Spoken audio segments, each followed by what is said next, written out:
दो ढाई महीने पहले ऑफशोर सीरीज से रिलेटेड कुछ वीडियो अपलोड किया था हमने, जिसमें कई ऑफशोर शिपिंग कंपनियों के नाम, आरपीएसएल नंबर, उनकी जॉब वैकेंसियां, ज्वाइनिंग लिंक और ऑफिस एड्रेस को मेंशन किया था, जो कि स्पेशली फ्रेशर और ओपन सीडीसी वालों के लिए डेडिकेटेड था।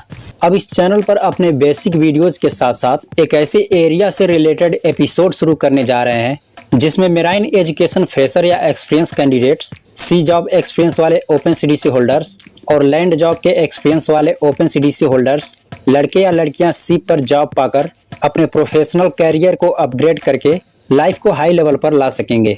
हम जो एपिसोड शुरू कर रहे हैं वो है क्रूज शिप का।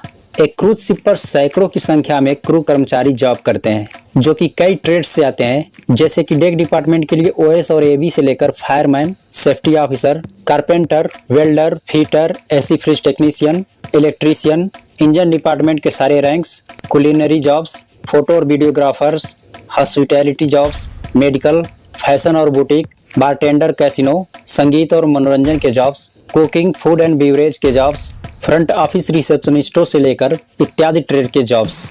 इस वीडियो में हम बताएंगे ऑर्डिनरी सीमैन और एबल बॉडीड सीमैन का क्रूज शिप पर कैसा काम और ड्यूटी रहता है, और उस रैंक के लिए ज्वाइनिंग की कैसी क्राइटेरिया योग्यता होती है और सैलरी क्या होती है। नमस्कार, स्वागत है आपका इस चैनल द नेवी क्योरा में। अगर आप इस चैनल पर नए हैं तो लाइक बटन के साथ साथ सब्सक्राइब बटन और बेल आइकन को भी जरूर दबा दें, ताकि आपको हर अपडेट का नोटिफिकेशन और मुझे मोटिवेशन मिलता रहे। तो हमारा पहला रैंक है ट्रेनिंग ओएस, यानी training ordinary seaman. Ordinary seaman का रैंक दो पार्ट में होता है, एक एंट्री लेवल का ऑर्डिनरी सीमैन यानी ट्रेनिंग ओएस और दूसरा एक्सपीरियंस्ड ओएस यानी अप्रेंटिस एबी।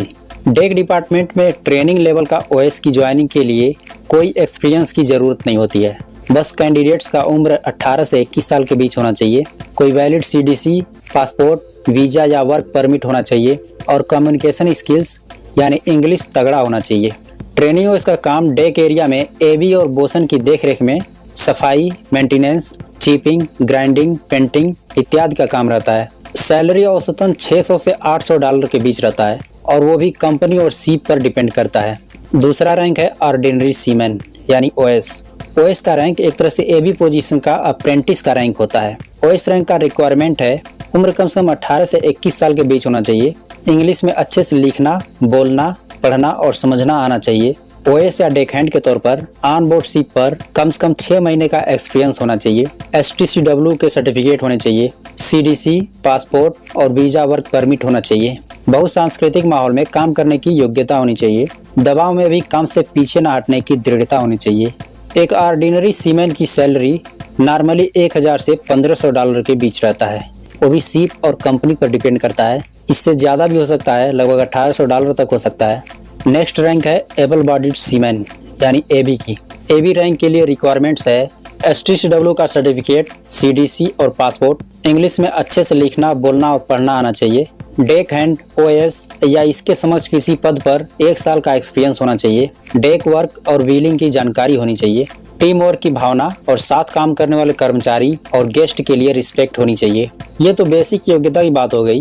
इसके अलावा भी आप में क्या क्वालिटी होनी चाहिए जो रिक्रूटर्स के द्वारा ऑब्जर्व किया जा सकता है। ज्वाइनिंग से पहले आपको उसकी भी तैयारी कर लेनी चाहिए, और वो क्वालिटीज़ है आपके काम में पॉजिटिविटी दिखनी चाहिए, एक्साइटमेंट दिखनी चाहिए और थोड़ा फन भी दिखनी चाहिए, अच्छी पर्सनालिटी होनी चाहिए, खुले दिल वाला और फ्लेक्सिबल दिमाग होना चाहिए, व्यवहार में आपकी सकारात्मकता, मुस्कान, विनम्रता और कृतज्ञता दिखनी चाहिए, इंटरनेशनल और समुद्री वातावरण में काम करने की योग्यता होनी चाहिए, काम का प्रेशर होने के बावजूद भी वर्किंग प्लेस पर टीम वर्कर्स में खुशनुमा माहौल बनाए रखने की योग्यता होनी चाहिए। अब बात करते हैं एक एबी की क्रूज शिप पर ड्यूटीज की। एबी हमेशा बोसन के डायरेक्शन में काम करता है और उसी के अंडर में रहता है। Anchor station, mooring station, safety work या ब्रिज वॉच में उससे रिलेटेड सीनियर इंचार्ज की देखरेख में काम करता है। स्टीयरिंग सिस्टम की जानकारी रखता है, हैंड स्टीयरिंग से ऑटो पायलट और ऑटो पायलट से हैंड स्टीयरिंग में स्विच करने की जानकारी रखता है, फायर डिटेक्शन पैनल और अलार्म पहचानने की जानकारी रखता है, ताकि ऑफिसर ऑफ वॉच यानी OOW के निर्देश पर वह काम कर सके। ब्रिज के रेडियो स्टेशन यानी टेलीफोन और VHF की जानकारी रखता है, ताकि ऑफिसर ऑफ वॉच के ऑर्डर के हिसाब से वह उत्तर दे सके। ब्रिज के सभी इक्विपमेंट और इंफ्रास्ट्रक्चर से परिचित होना, ताकि दूसरों को ट्रेन कर सके।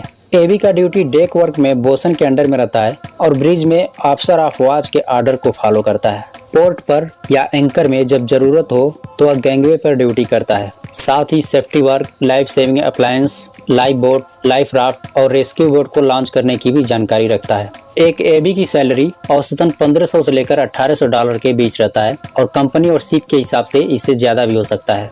ये तो थी इस वीडियो में डेक डिपार्टमेंट के 3 रैंकों की जानकारी। मिलते हैं इस क्रूज शिप एपिसोड के अगले वीडियो में डेक डिपार्टमेंट के ही अन्य पोजीशंस की जानकारियों के साथ।